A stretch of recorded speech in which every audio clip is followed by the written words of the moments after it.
Amidst the lively hum of wedding guests and the clinking of champagne flutes, I stood frozen, burdened by 13 years of heartache that clung to me like an oversized cloak. Heavy, suffocating, impossible to shed. Laughter rang out around me, mingling with the melody of an upbeat song that had people swaying unconsciously, caught in the spell of nostalgia and celebration. But I felt none of it. Olivia was the only thing on my mind. Then, like a storm gathering on the horizon, she appeared. My ex. She moved toward me with purpose, heels clicking against the polished hardwood floor like the ticking hands of fate. She hadn't changed much, save for her hair, still that sharp blonde that once used to brush against my cheek, now cut just past her shoulders.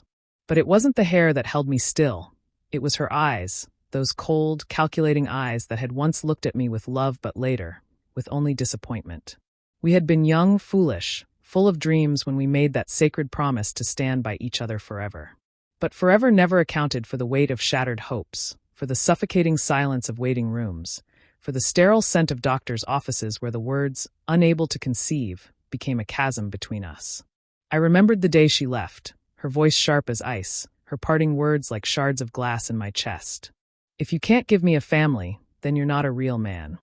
And with that, she had walked away, without looking back, without a trace of the love we had built together. 13 years had passed, and though time had dulled the sharpest edges of the pain, it had never truly disappeared. Now, here she was, standing just feet away, that familiar smirk curling her lips, the one that always made it seem like she was already victorious before a battle even began. Well, well, she drawled, voice laced with arrogance. Still single, huh? Figures. No obligations, no one tying you down. She tossed her hair, as if she were the leading lady in some grand performance. My life's different now, she continued, her words deliberate, meant to wound. I've got Richard. Successful. Handsome. Everything you weren't. And our son, Caleb. Oh, he's brilliant, just like his father. Top of his class. Plays the piano like a prodigy. You should see him. She smiled, a small, satisfied thing, waiting for my reaction. I gave her none. I simply listened, nodding along, letting her build up her tower of triumph. I could feel the familiar burn of anger beneath my ribs, but I swallowed it down, keeping my expression unreadable. Then she paused, perhaps expecting me to finally crack, to stammer out some self-conscious response. That was when I moved, just the slightest shift, enough to glance over my shoulder. I lifted a hand in a small, effortless motion. Nice, I said, voice smooth-measured. Here's my son. The words hung between us, thick as a thunderclap in the middle of a clear sky. For the first time, her mask slipped. The smirk froze, then melted away, her mouth parting slightly as if her brain was struggling to catch up. Her gaze snapped past me, landing on Adrian, who stood near the dessert table, chatting easily with some cousins.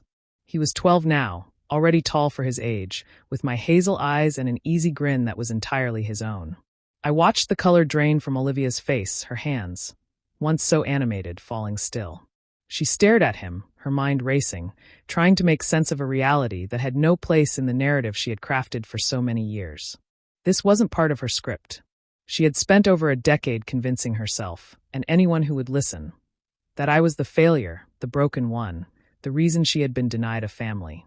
But now, here I stood, steady, unwavering, with a son who was undeniably mine. Adrian, I called, as casually as if I were simply inviting him over for a conversation. He glanced up, flashed me that signature grin, and sauntered over, hands tucked into his pockets just like mine. When he reached my side, I draped an arm over his shoulders, pulling him close in a gesture of effortless affection. Olivia's breath hitched, as if she had forgotten how to breathe. This is my boy, I said, letting her see it, every ounce of love, every piece of pride I felt in him. And in that moment, I saw it, the unraveling. The confidence she had wrapped around herself like armor cracked, crumbling before my eyes. The walls she had so carefully built over the years to protect her version of the truth could no longer hold. She had left me thinking I would never have this. But here I was. And for the first time in 13 years, Olivia had nothing left to say. Olivia looked utterly bewildered, as if the ground had been ripped out from beneath her carefully curated world. I didn't say anything else. I didn't need to. The truth stood beside me, living, breathing proof that she had been wrong all along. She muttered something, a half-formed question maybe, but the words never fully took shape. I simply smiled, small, tight, and knowing, watching her flounder in the silence. Adrian tilted his head, mildly curious but unbothered. He didn't yet grasp the weight of the moment, the years of unspoken accusations and misplaced blame that had just unraveled in front of his mother's eyes. But I did. I felt it deep in my bones, the slow, thrilling satisfaction of watching Olivia's certainty crack, not because I had orchestrated it, but because life, in its strange and poetic way, had a habit of setting things right. She had left me believing I was nothing, that I was incapable of giving her the life she wanted. And yet here I was, whole, happy, with a family she could only dream of. The music swelled around us, the party whirling forward as if the past hadn't just caught up to Olivia in the most brutal of ways. But in that one frozen moment, it was just me, my son, and her stunned, breathless stillness. And damn, it felt amazing.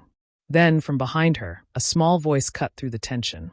"Dad, that's the boy from the violin event, right?" The words came from Caleb, Olivia's son. He pointed at Adrian with wide-eyed recognition, his voice bright with curiosity, completely unaware of the storm raging in his mother's mind. I almost laughed. Richard, Olivia's husband, stiffened beside her, his frown deepening, his fingers tightening over Caleb's shoulder. Olivia, though, she flinched. A full-body jolt, like she'd been struck. I couldn't help it. A chuckle bubbled up in my chest, low and quiet. Olivia's head snapped back to me, her eyes narrowing. "What?" she demanded, her voice sharp, desperate to regain control of the situation. I shrugged, still grinning. "Nothing. Just funny is all." Because I knew exactly what she hadn't yet figured out. Adrian had won a prestigious violin competition just last month.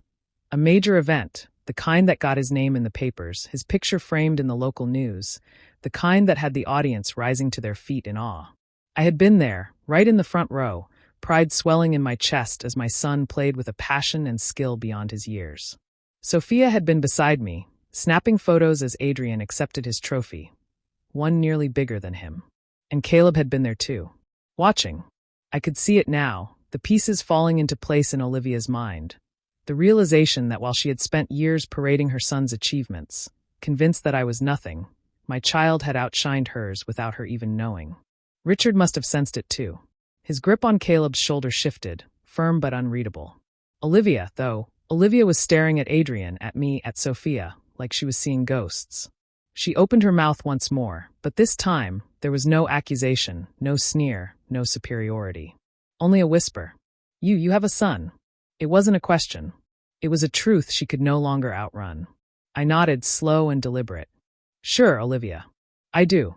And just like that, the foundation she had built her life upon, her narrative of my failure, her certainty of her own triumph, shattered right there in the middle of that joyous, bustling wedding.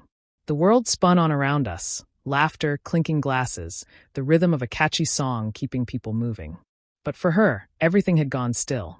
Adrian, oblivious to the chaos he had unknowingly caused, licked frosting from his fingers, utterly at ease. He had no idea that he had just unraveled over a decade of assumptions, that his mere existence had shaken his mother's entire sense of reality. Richard exhaled sharply, his voice tight with quiet command.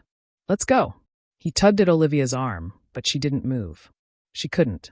She was still staring at my son, her gaze full of something she never thought she'd feel toward me, disbelief. And perhaps just the tiniest sliver of regret.